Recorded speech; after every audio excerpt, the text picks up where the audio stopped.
Ace is the place with the helpful hardware, folks. The buckets you buy at Ace hold paint, dirt, and debris. But our Children's Miracle Network buckets hold so much more, like dreams, hope, and care for children. Because over the last 29 years, with your help, Ace has raised over $125 million for local CMN hospitals. So stop by your local Ace this weekend to make a $5 donation and get a 5-gallon bucket plus 20% off almost anything that fits inside it. Offer valid on regular price merchandise. Additional exclusions apply. See store for details.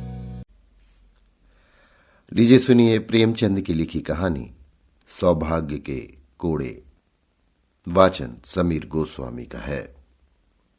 लड़के क्या अमीर के हों क्या गरीब के, विनोदशील हुआ ही करते हैं। उनकी चंचलता बहुधा उनकी दशा और स्थिति की परवाह नहीं करती। नथुआ के माँ बाप दोनों मर चुके थे।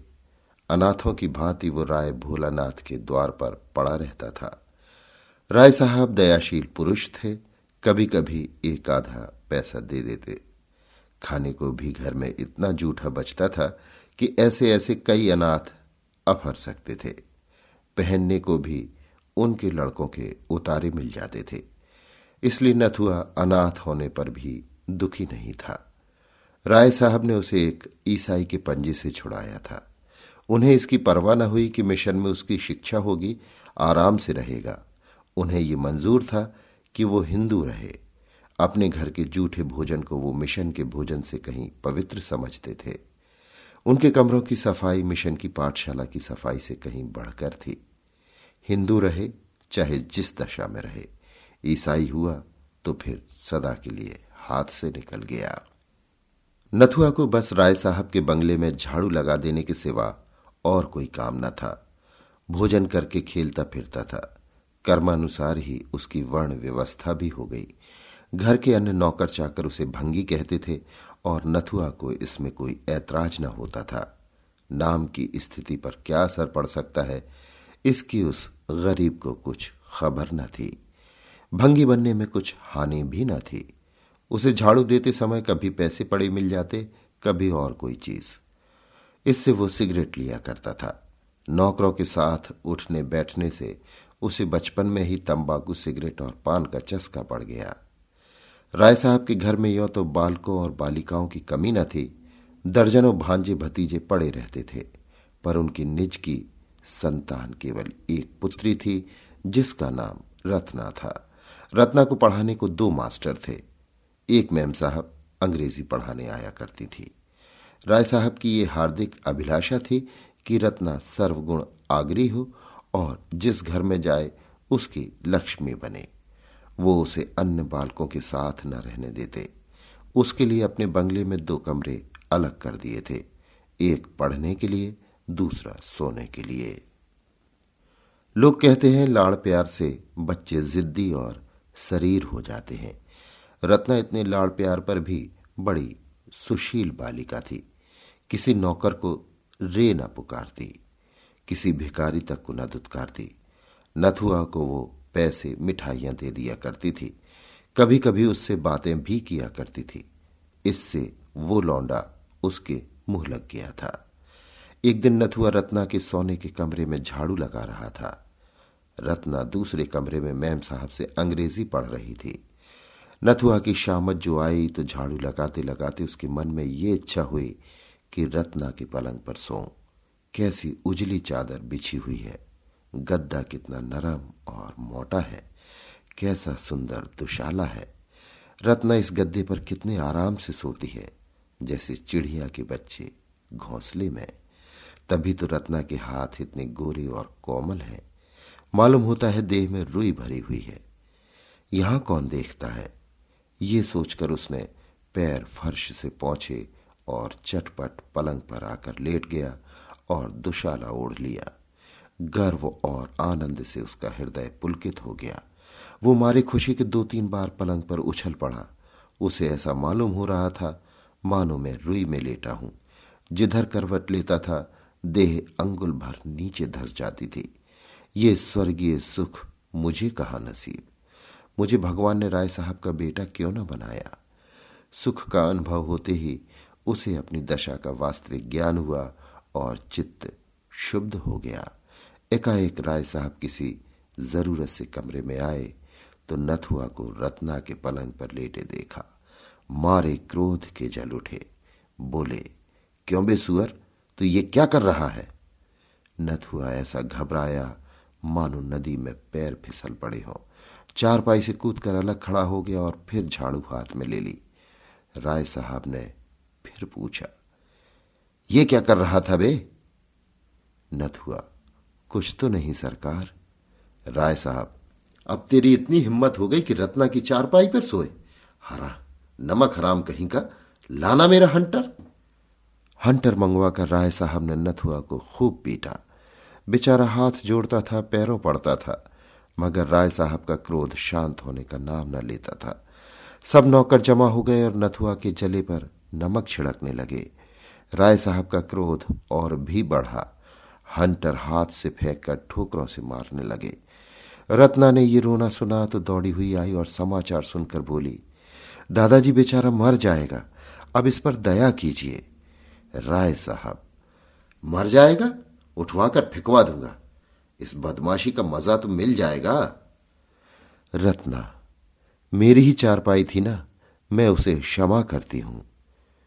राय साहब, जरा देखो तो अपनी चारपाई की गत, पाजी के बदन की मैल भर गई होगी। भला इसे सूझी क्या? क्यों बे, तुझे सूझी क्या? ये कहकर राय साहब फिर लपके, मगर नथुआ आकर रत्ना के पीछे दुबक गया। इसके सिवा और कहीं शरण न थी। रत्ना ने रोक कर कहा, दादाजी मेरे कहने से अब इसका अपराध क्षमा कीजिए। राय साहब, क्या कहती हो रत्ना, ऐसे अपराधी कहीं क्षमा किए जाते हैं? खैर, तुम्हारे कहने पर छोड़ देता हूं, नहीं तो आज जान लेकर छोड़ता। सुन बे नथुआ, अपना भला चाहता है तो फिर यहां ना आना, इसी दम निकल जा। सुअर नालायक। नथुआ प्राण छोड़कर भागा, पीछे फिर कर न देखा। सड़क पर पहुंचकर वो खड़ा हो गया। यहां राव साहब उसका कुछ नहीं कर सकते थे। यहां सब लोग उनकी मुंह देखी तो न कहेंगे, कोई तो कहेगा कि लड़का था, भूल ही हो गई तो क्या प्राण ले लीजिएगा? यहां मारे तो देखूं, गाली देकर भागूंगा, फिर कौन मुझे पा सकता है? इस विचार से उसकी हिम्मत बंधी। बंगले की तरफ मुंह करके जोर से बोला, यहां आओ तो देखें, और फिर भागा कि कहीं राय साहब ने सुन न लिया हो। नथुआ थोड़ी ही दूर गया था कि रत्ना की मैम साहिबा अपने टमटम पर सवार आती हुई दिखाई दी। उसने समझा शायद मुझे पकड़ने आ रही हैं, फिर भागा, किंतु जब पैरों में दौड़ने की शक्ति न रही तो खड़ा हो गया। उसके मन ने कहा, वो मेरा क्या कर लेंगी, मैंने उनका कुछ बिगाड़ा है? एक क्षण में मैम साहिबा आ पहुंची और टमटम रोक कर बोली, नाथू कहां जा रहे हो? नथुआ, कहीं नहीं।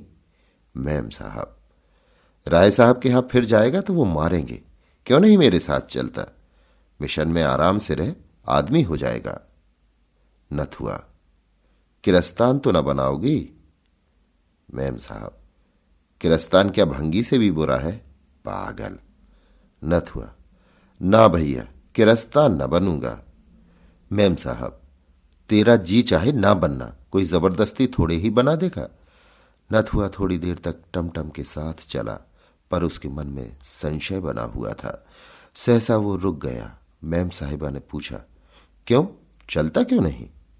नथुआ, मैंने सुना है मिशन में जो कोई जाता है किरस्तान हो जाता है, मैं ना जाऊंगा, आप झांसा देती हैं। मेम साहब, अरे पागल, वहां तुझे पढ़ाया जाएगा, किसी की चाकरी ना करनी पड़ेगी, शाम को खेलने को छुट्टी मिलेगी, कोट पतलून पहनने को मिलेगी, चल के 2-4 दिन देख तो लो। नथुआ ने इस प्रलोभन का उत्तर न दिया, एक गली से होकर भागा। जब टमटम दूर निकल गया तो वो निश्चिंत होकर सोचने लगा, जाऊं, कहीं कोई सिपाही पकड़कर थाने न ले जाए। मेरी बिरादरी के लोग तो वहां रहते हैं, क्या वो मुझे अपने घर रखेंगे? कौन बैठकर खाऊंगा, काम तो करूंगा, बस किसी को पीठ पर रहना चाहिए। आज कोई मेरी पीठ पर होता तो मजाल थी कि राय साहब मुझे यों मारते, सारी बिरादरी जमा हो जाती, घेर लेती, घर की सफाई बंद हो जाती, कोई द्वार पर झाड़ू तक न लगाता, सारी राय साहबी निकल जाती। ये निश्चय करके वो घूमता फिरता भंगियों के मोहल्ले में आ पहुंचा। शाम हो गई थी। कई भंगी एक पेड़ के नीचे चटाइयों पर बैठे शहनाई और तबला बजा रहे थे। वो नित्य इसका अभ्यास करते थे। ये उनकी जीविका थी। गान विद्या की यहाँ जितनी छीछा लेदर हुई है उतनी और कहीं न हुई होगी। नथुआ जाकर वहां खड़ा हो गया। उसे बहुत ध्यान से सुनते देखकर एक भंगी ने पूछा, कुछ गाता है? नथुआ, अभी तो नहीं गाता, पर सिखा दोगे तो गाने लगूंगा। भंगी, बहाना मत कर, बैठ, कुछ गाकर सुना। मालूम तो हो कि तेरे गला भी है या नहीं। गला ही ना होगा तो क्या कोई सिखाएगा। नथुआ मामूली बाजार के लड़कों की तरह कुछ ना कुछ गाना जानता ही था। रास्ता चलता तो कुछ ना कुछ गाने लगता। तुरंत गाने लगा। उस्ताद ने सुना, जौहरी था, समझ गया ये कांच का टुकड़ा नहीं। बोला, कहाँ रहता है? नथुआ ने अपनी राम कहानी सुनाई। परिचय हो गया। उसे आश्रय मिल गया और विकास का वो अवसर मिल गया जिसने उसे भूमि से आकाश पर पहुंचा दिया। 3 साल उड़ गए। नथुआ के गाने की सारे शहर में धूम मच गई और वो केवल एक गुणी नहीं, सर्वगुणी था। गाना, शहनाई बजाना, पखावज, सारंगी, तंबूरा, सितार, सभी कलाओं में दक्ष हो गया। उस्तादों को भी उसकी चमत्कारिक बुद्धि पर आश्चर्य होता था। ऐसा मालूम होता था कि उसने पहले ही पढ़ी हुई विद्या दोहरा ली है। लोग 10-10 सालों तक सितार बजाना सीखते रहते हैं और नहीं आता। नथुआ को 1 महीने में उसके तारों का ज्ञान हो गया। ऐसे कितने ही रत्न पड़े हुए हैं जो किसी पारखी से भेंट न होने के कारण मिट्टी में मिल जाते हैं। संयोग से इन्हीं दिनों ग्वालियर में एक संगीत सम्मेलन हुआ। देश देशांतरों से संगीत के आचार्य निमंत्रित हुए। उस्ताद घूरे को भी न्योता मिला।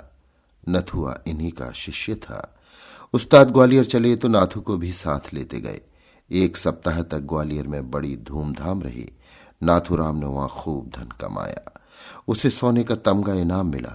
ग्वालियर के संगीत विद्यालय के अध्यक्ष ने उस्ताद घूरे से आग्रह किया कि नाथूराम को संगीत विद्यालय में दाखिल करा दो। यह संगीत के साथ उसकी शिक्षा भी पूरी हो जाएगी। घूरे को मानना पड़ा। नाथूराम भी राजी हो गया।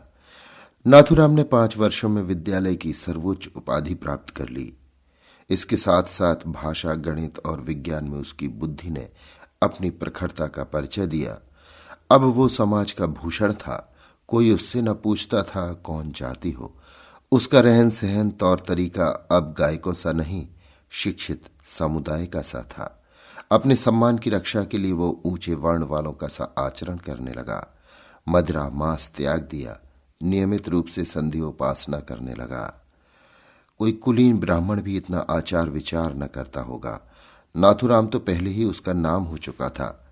अब उसका कुछ और सुसंस्कार हुआ। वो नाथूराम आचार्य मशहूर हो गया। साधारणतः लोग आचार्य ही कहा करते थे। राज दरबार में उसे अच्छा वेतन मिलने लगा। 18 वर्ष की आयु में इतनी ख्याति बिरले ही किसी गुणी को नसीब होती है। लेकिन ख्याति प्रेम वो प्यास है जो कभी नहीं बुझती। वो अगस्त ऋषि की भांति सागर को पीकर भी शांत नहीं होती। महाशय आचार्य ने यूरोप को प्रस्थान किया। वो पाश्चात्य संगीत पर भी अधिकृत होना चाहते थे।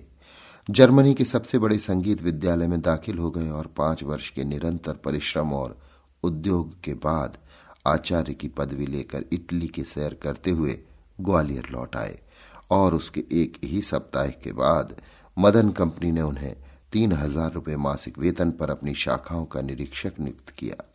वो यूरोप जाने के पहले ही हजारों रुपए जमा कर चुके थे।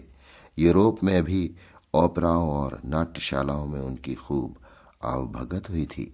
कभी कभी एक दिन में इतनी आमदनी हो जाती थी जितनी यहाँ के बड़े से बड़े गवैयों को बरसों में भी नहीं होती।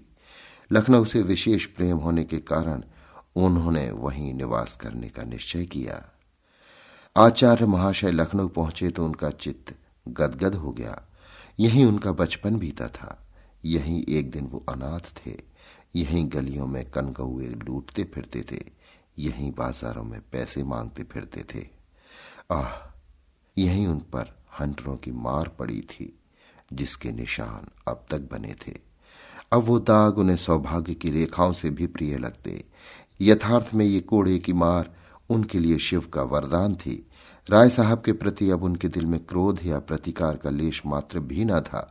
उनकी बुराइयां भूल गई थी, भलाइयां याद रह गई थी, और रत्ना तो उन्हें दया और वात्सल्य की मूर्ति से याद आती।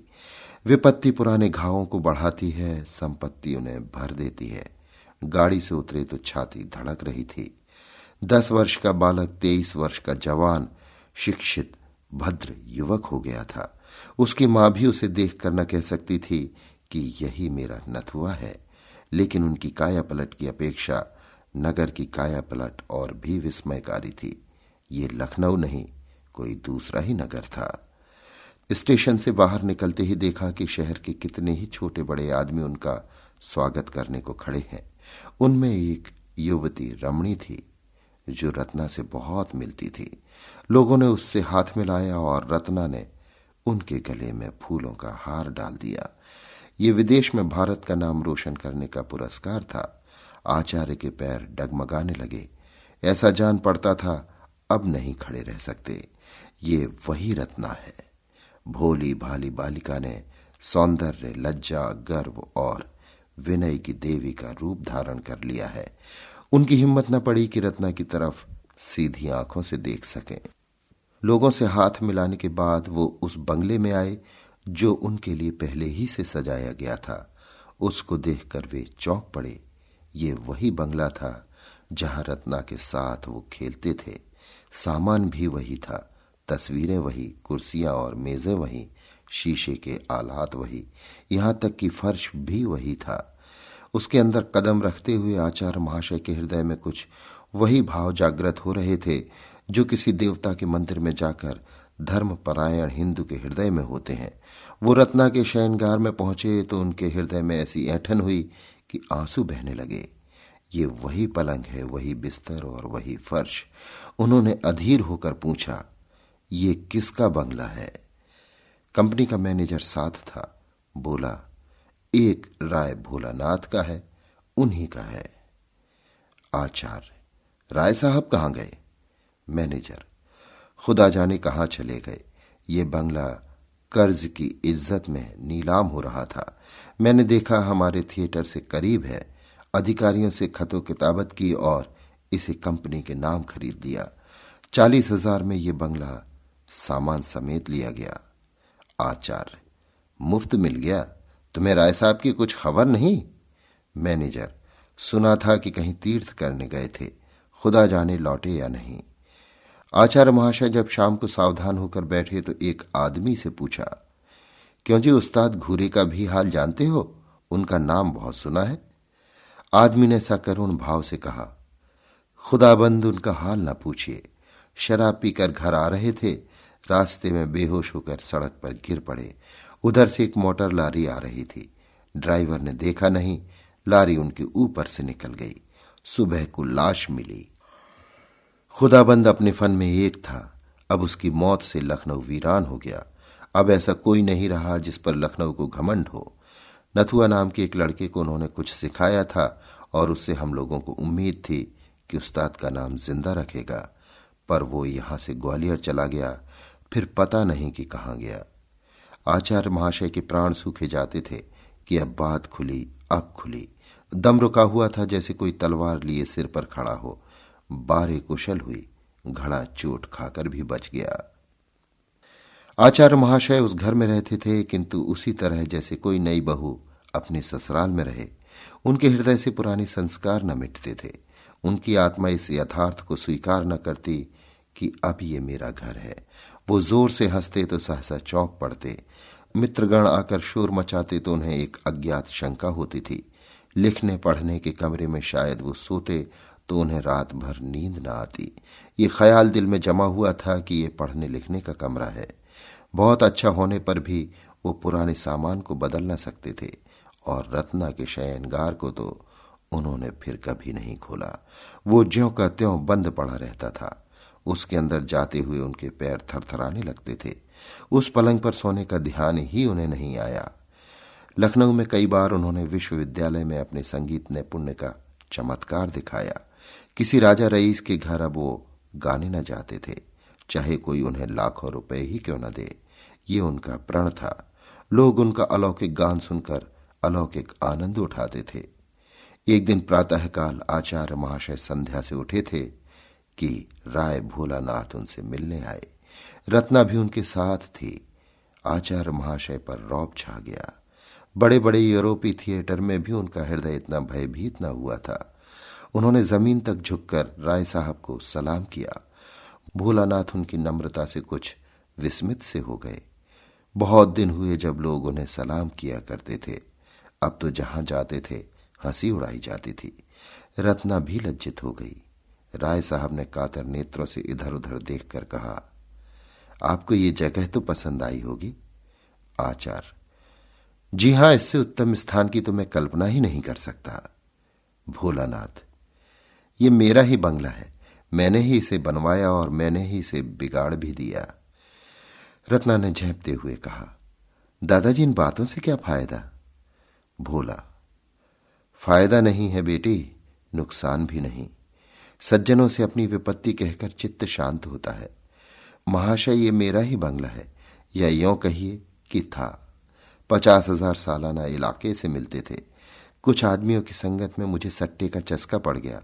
2-3 बार ताबड़तोड़ बाजी हाथ आई। हिम्मत खुल गई। लाखों के वारे न्यारे होने लगे, किंतु एक ही घाटे में सारी कसर निकल गई। बधिया बैठ गई। सारी जायदाद खो बैठा। सोचिए, 25 लाख का सौदा था। कौड़ी चित्त पड़ती तो आज इस बंगले का कुछ और ही ठाठ होता। नहीं तो अब पिछले दिनों को याद कर करके हाथ मलता हूं। मेरी रत्ना को आपके गाने से बड़ा प्रेम है। जब देखो आप ही की चर्चा किया करती है। इसे मैंने बीए तक पढ़ाया। रत्ना का चेहरा शर्म से लाल हो गया। बोली, दादाजी, आचार्य महाशय मेरा हाल जानते हैं, उनको मेरे परिचय की जरूरत नहीं। महाशय, क्षमा कीजिए, पिताजी उस घाटी के कारण कुछ अव्यवस्थित चित्त से हो गए हैं। वो आपसे ये प्रार्थना करने आए हैं कि यदि आपको कोई आपत्ति ना हो तो वो कभी कभी इस बंगले को देखने आया करें। इससे उनके आंसू पुछ जाएंगे। उन्हें इस विचार से संतोष होगा कि मेरा कोई मित्र इसका स्वामी है। बस यही कहने के लिए आपकी सेवा में आए हैं। आचार्य ने विनयपूर्ण शब्दों में कहा, इसकी पूछने की जरूरत नहीं है। घर आपका है, जिस वक्त जी चाहे शौक से आए। बल्कि आपकी इच्छा हो तो आप इसमें रह सकते हैं। मैं अपने लिए कोई दूसरा स्थान ठीक कर लूंगा। राय साहब ने धन्यवाद दिया और चले गए। वो दूसरे तीसरे यहां जरूर आते और घंटों बैठे रहते। रत्ना भी उनके साथ अवश्य आती। फिर कुछ दिन बाद प्रतिदिन आने लगे।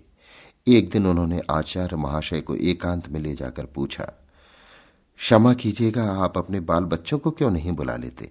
अकेले तो आपको बहुत कष्ट होता होगा।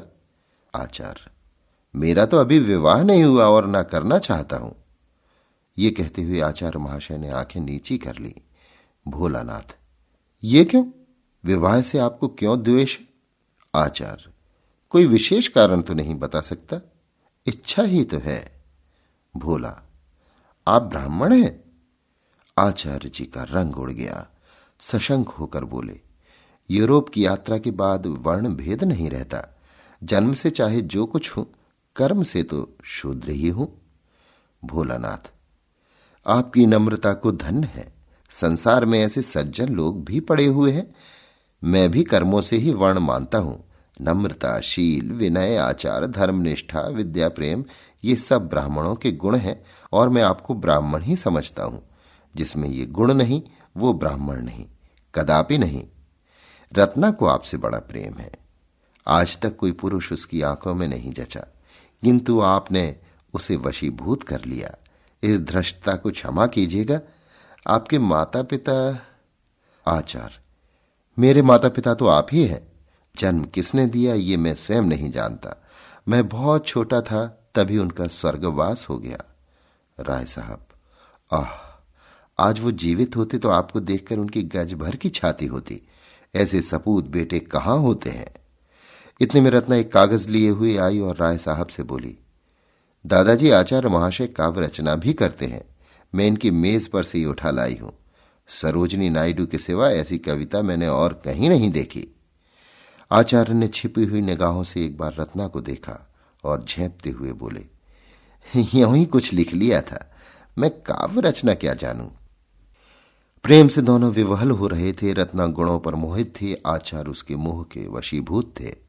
अगर रत्ना उनके रास्ते में न आती तो कदाचित वो उससे परिचित भी न होते। किंतु प्रेम की फैली हुई बाहों का आकर्षण किस पर न होगा। ऐसा हृदय कहाँ है जिसे प्रेम जीत न सके। आचार्य महाशय बड़ी दुविधा में पड़े हुए थे। उनका दिल कहता था, जिस क्षण रत्ना पर मेरी असलियत खुल जाएगी उसी क्षण वो मुझसे सदैव के लिए मुंह फेर लेगी। वो कितनी ही उदार हो, जाति के बंधन को कितना ही कष्टमय समझती हो, किंतु उस घृणा से मुक्त नहीं हो सकती जो स्वभावतः मेरे प्रति उत्पन्न होगी। मगर इस बात को जानते हुए भी उनकी हिम्मत न पड़ती थी कि अपना वास्तविक स्वरूप खोल कर दिखा दें। आह, यदि घृणा ही तक होती तो कोई बात न थी, मगर उसे दुख होगा, पीड़ा होगी, उसका हृदय विदीर्ण हो जाएगा। उस दशा में न जाने क्या कर बैठे। उसे इस अज्ञात दशा में रखते हुए प्रणय पाश को दृढ़ करना उन्हें परले सिरे की नीचता प्रतीत होती थी। ये कपट है, दगा है, धूर्तता है जो प्रेमाचरण में सर्वथा निषिद्ध है। इस संकट में पड़े हुए वो कुछ निश्चय न कर सकते थे कि क्या करना चाहिए। उधर राय साहब की आमदोरफ्त दिनों दिन बढ़ती जाती थी। उनके मन की बात एक एक शब्द से झलकती थी। रत्ना का आना जाना बंद होता जाता था, जो उनके आशय को और भी प्रकट करता था। इस प्रकार 3-4 महीने व्यतीत हो गए। आचार्य महाशय सोचते, ये वही राय साहब हैं जिन्होंने केवल रत्ना की चारपाई पर जरा देर लेट रहने के लिए मुझे मारकर घर से निकाल दिया था। जब उन्हें मालूम होगा कि मैं वही अनाथ, अछूत, आश्रयहीन बालक हूं, तो उन्हें कितनी आत्मवेदना, कितनी अपमान पीड़ा, कितनी लज्जा, कितनी दुराशा, कितना पश्चाताप होगा। एक दिन राय साहब ने कहा, विवाह की तिथि निश्चित कर लेनी चाहिए। इस लग्न में मैं इस ऋण से उऋण हो जाना चाहता हूं। आचार्य महाशय ने इस बात का मतलब समझकर भी प्रश्न किया, कैसी तिथि? राय साहब, यही रत्ना के विवाह की। मैं कुंडली का तो कायल नहीं, पर विवाह तो शुभ मुहूर्त में ही होगा। आचार्य भूमि की ओर ताकते रहे, कुछ न बोले। राय साहब, मेरी अवस्था तो आपको मालूम ही है। कुश कन्या की सिवा और किसी योग्य नहीं हूं। रत्ना की सिवा और कौन है जिसके लिए उठा रखता। आचार्य महाशय विचारों में मग्न थे। राय साहब, रत्ना को आप स्वयं जानते हैं। आपसे उसकी प्रशंसा करनी व्यर्थ है। वो अच्छी है या बुरी है, उसे आपको स्वीकार करना पड़ेगा। आचार्य महाशय की आंखों से आंसू बह रहे थे। राय साहब, मुझे पूरा विश्वास है कि आपको ईश्वर ने उसी के लिए यहां भेजा है। मेरी ईश्वर से यही याचना है कि तुम दोनों का जीवन सुख से कटे। मेरे लिए इससे ज्यादा खुशी की और कोई बात नहीं हो सकती। इस कर्तव्य से मुक्त होकर इरादा है कुछ दिन भगवत भजन करूं। गौण रूप से आप ही उस फल के भी अधिकारी होंगे। आचार्य ने अवरुद्ध कंठ से कहा, महाशय, आप मेरे पिता तुल्य हैं, पर मैं इस योग्य कदापि नहीं हूं। राय साहब ने उन्हें गले लगाते हुए कहा, बेटा, तुम सर्वगुण संपन्न हो, तुम समाज के भूषण हो। मेरे लिए ये महान गौरव की बात है कि तुम जैसा दामाद पाऊं। मैं आज तिथि आदि ठीक करके कल आपको सूचना दूंगा। ये कहकर राय साहब उठ खड़े हुए।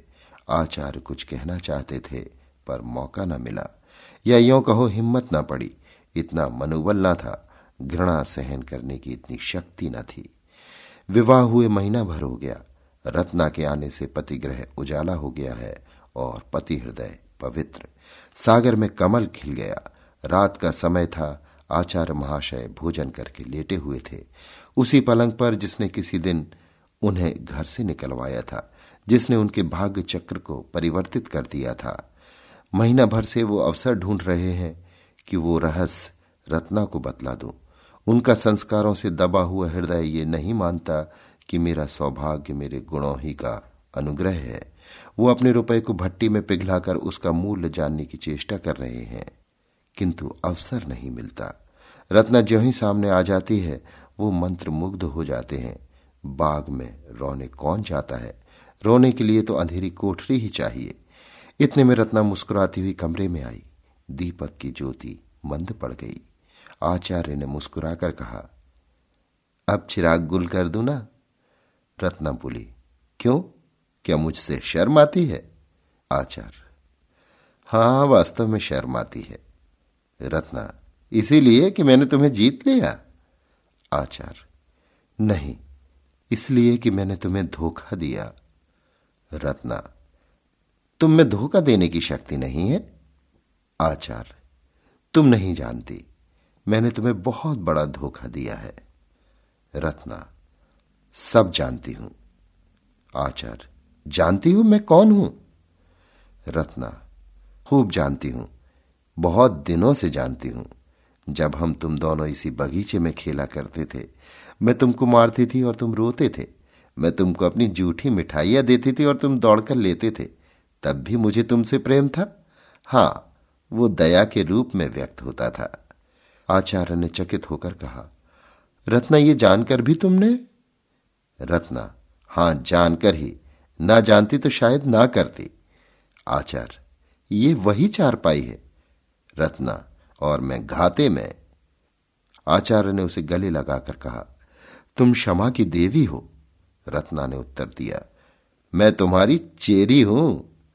आचार्य, राय साहब भी जानते हैं? रत्ना, नहीं, उन्हें नहीं मालूम। उनसे भूलकर भी ना कहना, नहीं तो वो आत्मघात कर लेंगे। आचार्य, वो कोड़े अभी तक याद हैं। रत्ना, अब पिताजी के पास उसका प्रायश्चित करने के लिए कुछ नहीं रह गया। क्या अब भी तुम्हें संतोष नहीं हुआ? अभी आप सुन रहे थे प्रेमचंद की लिखी कहानी सौभाग्य के कोड़े। वाचन समीर गोस्वामी का था। Ace is the place with the helpful hardware, folks. The buckets you buy at Ace hold paint, dirt, and debris. But our Children's Miracle Network buckets hold so much more, like dreams, hope, and care for children. Because over the last 29 years, with your help, Ace has raised over $125 million for local CMN hospitals. So stop by your local Ace this weekend to make a $5 donation and get a 5-gallon bucket plus 20% off almost anything that fits inside it. Offer valid on regular price merchandise. Additional exclusions apply. See store for details.